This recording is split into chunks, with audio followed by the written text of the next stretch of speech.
Hello guys, welcome back to my channel, and in this video I'm going to do a fun math problem, a fun integral basically, which was a question at the MIT Integration Bee, but it doesn't matter where it came from. This integral is pure fun. So let's get started. So as always we have I, which is going to be an integral from 0 to 1 of 1 over the floor function of 1 minus log to the base 2 of 1 minus x and dx.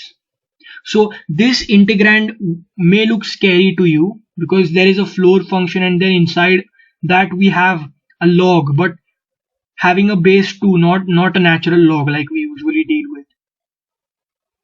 But don't worry, I mean, since there are no other x terms except the one inside the log, noticing this is 1 minus x, you may be tempted to use symmetry. You may think that symmetry might somehow simplify this. Well, you are right, and let me talk about what symmetry can do. So when I talk about symmetry of definite integrals, say if you have the integral from a to b of f of x dx, this by symmetry can be written as integral from a to b of f of b plus a minus x dx. So we can do the same on this. So upper bound plus lower bound minus the variable of integration. So using symmetry, we have integral from 0 to 1 of 1 over floor of 1 minus log to the base 2 of 1 minus, instead of x we can write 1 plus 0, which is 1, minus x dx. So we can clean this up now to be the integral from 0 to 1 of 1 over floor of 1 minus log to the base 2 of, well, here we are going to have 1 minus 1. This minus minus will have a plus. These ones and negatives ones will cancel out to just give us a single x. So log to the base 2 of x in the floor and a dx. Now one reasonable thing we can do is, since we have a log inside the floor, it would be preferable to have a linear term inside the floor, because logs, linear functions are way better to deal with in terms of integration than logs. That too, now we have a log to base 2, not even a natural log. So let's make the reasonable substitution. Let u equal 1 minus log to the base 2 of x. So whatever was inside the floor, you take that as u. And now differentiation, before differentiation actually, I would like to change the base of this log to a natural log, because we know the derivative of the natural log for sure. So now recall, to change the base, say we had log to the base a of, say, c. So you can write this, let's just take base e now. You can write this as ln of c divided by ln of a. So whatever was below gets written in the denominator. That's how I remember this thing. So when we change base, we have 1 minus, let's convert from base 2 to base e, giving us a natural log of x divided by the natural log of 2. Well, now it's really easy to differentiate this thing. So du is just going to be, this 1 will go to 0. If negative 1 over natural log of 2 will be taken outside differentiation because it is a constant, and the derivative of natural log of x is just 1 over x dx. So rearranging everything, we have dx is equal to negative x times natural log of 2 du. But since we are converting everything into in terms of u, right, because that was our new substitution, we have to again rewrite this x in terms of u. So now notice from this equation we know that let's isolate this logarithm. So we have 1 minus u is nothing but log to the base 2 of x. Now raise basically take an anti-log, I would say, on both sides to give you, this will give you 2 raised to 1 minus u is equal to 2 raised to log to the base 2 of x is just x. It's the anti-log and the log to the base 2 are basically going to cancel off. So we have x is equal to, using properties of exponents, now we can write this as 2 to the first power times 2 to the negative u. That's basically your x. So dx now becomes negative 2 times 2 to the negative u times natural log of 2 du. But we still need to evaluate for the upper and lower bounds. So notice that when x is 0, we have log to the base 2 of 0, which is basically tending to negative infinity, because if you notice the graph of the natural log, it's something like this. So if you're tending to 0, you're tending to negative. So if x is tending to 0, then the natural log is tending to this negative infinity. So we have 1 minus negative infinity. So it's negative will make it a plus infinity. So 1 plus infinity is still infinity, right? Adding 1 to a really large number is not going to affect it much. So that's basically for the 0 case, we have an infinity. But what about the 1 case? So log to the base 2 of 1, like the natural log, is also again going to tend to 0. So we have 1 minus 0, which is just a 1. And we have 1 over floor of, well, we just took the inside part to be u. And in the numerator now, notice we have negative 2 times 2 to the negative u times natural log of 2. Instead of a du, we have dx, we have a du. Notice that we can take the 2 outside and we can suck up the negative 2 more, to rectify the order of this integration. So we can flip the upper and lower bound to get integral from 1 to infinity of 2 to the negative u. We can also take the natural log of 2 outside, because even that is a constant with respect to u. So we have 2 raised to negative u divided by the floor of u du. So that's basically what our integral I changed into. So now it's actually time to play around with this floor function that we have. Let's do that on a fresh page. See you there. So this is what our I turned out to be. And in case all this time you did not know what really know what a floor function really is, I'll tell you. So say you have a number 1.3, you take the floor of that, you get 1. So it's basically the greatest integer that's less than this. You also call it the greatest integer function. So floor is the greatest integer less than the argument that we have. Say here it was 1.3, and for negatives it's inverted. So if you have the floor of negative 1.9, the greatest integer less than 1.9 is negative 2, because it's just the concept of greater than and less than is just inverted in case of negative integers. Let me give you one more example. So you have something like 2.7 floor, the floor of that you get just 2, and the floor of say an integer itself is just itself. So that's what the floor function does.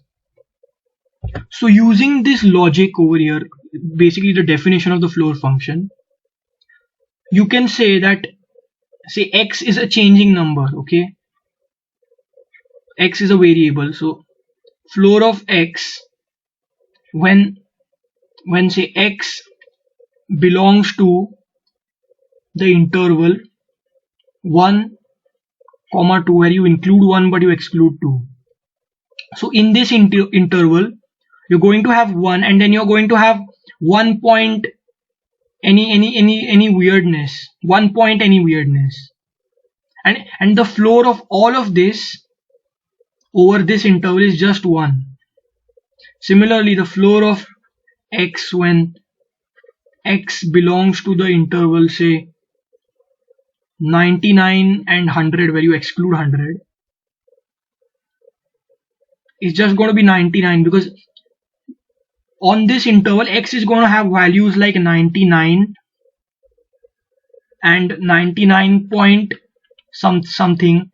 You really don't matter what decimal points you have, because if you when you take the floor by the definition of the floor function, you're always going to get the greatest integer that's less than those decimal points, those decimal numbers. So that will always evaluate to 99 on this interval. So why don't we split the interval from 1 to infinity into just these into two successive integers.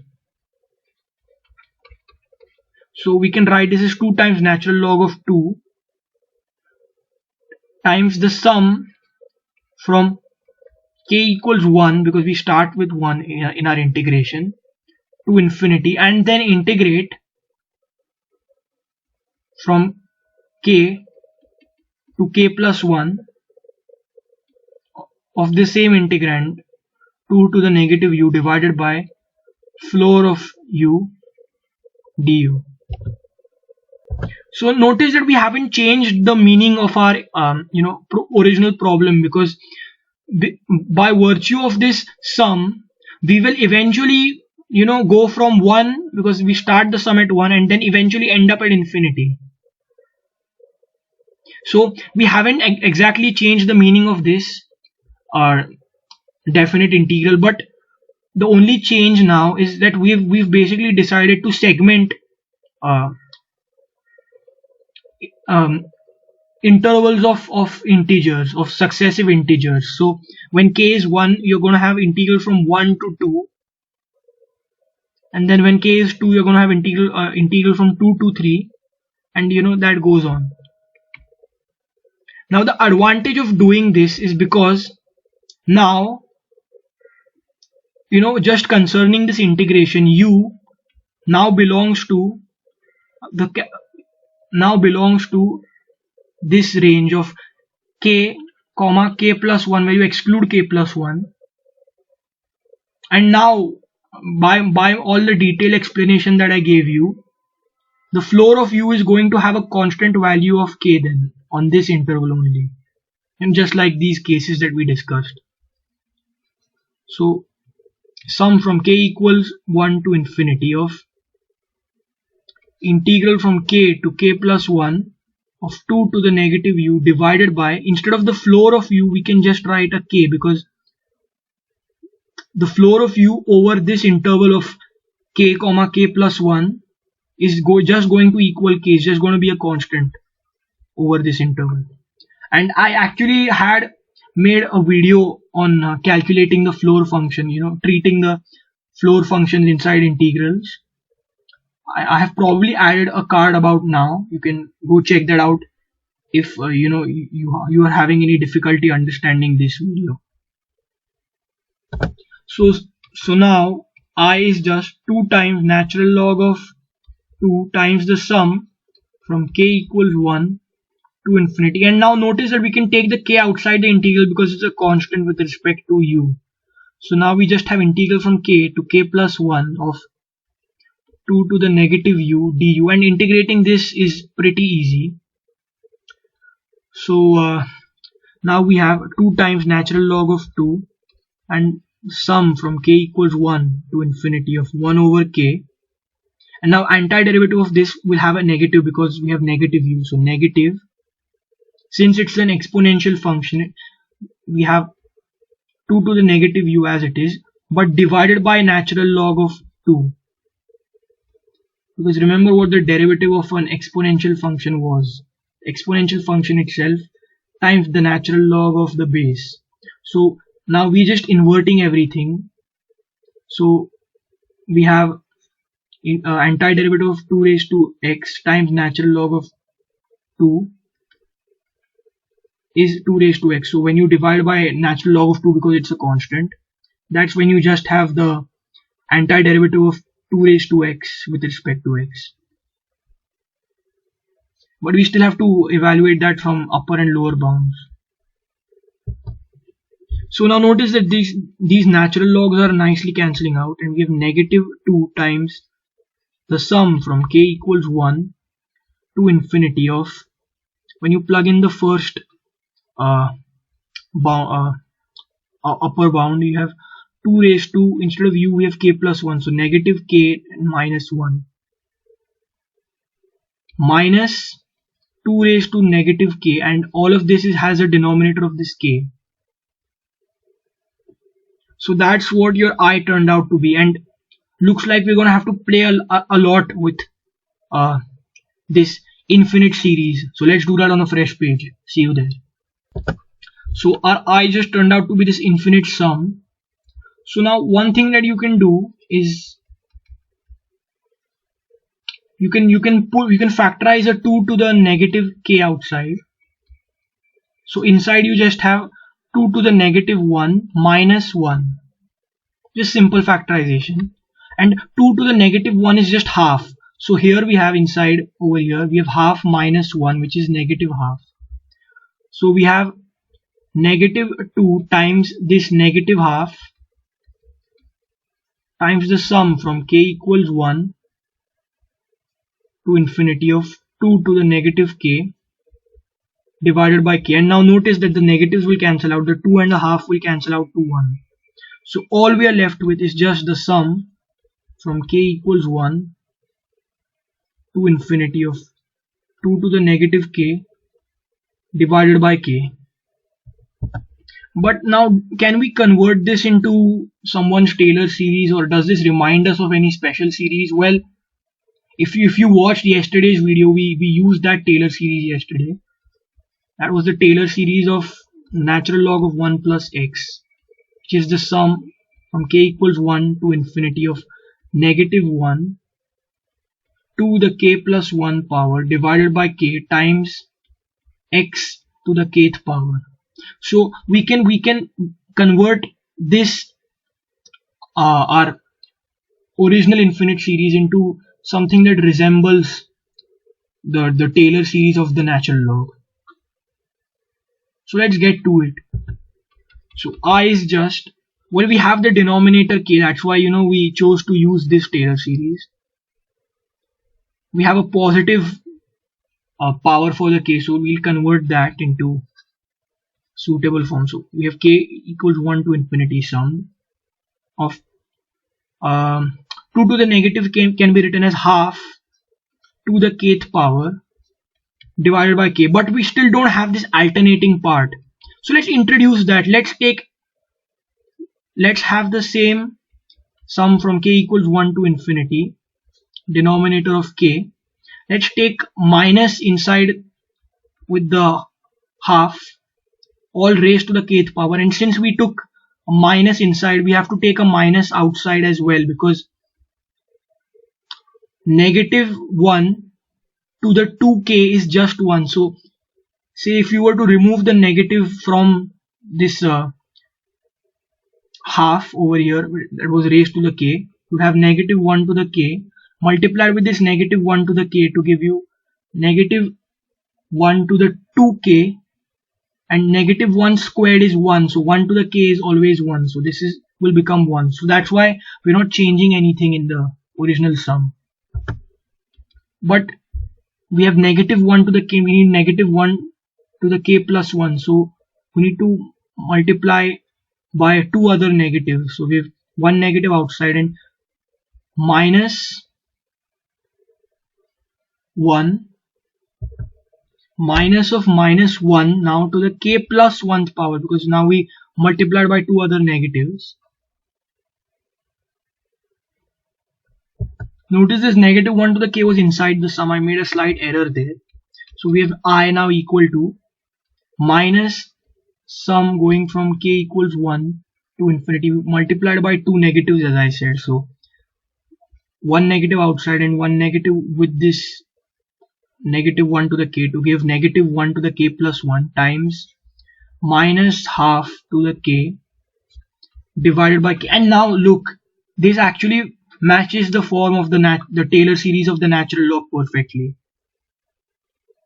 So let's just use this and basically plug appropriate values.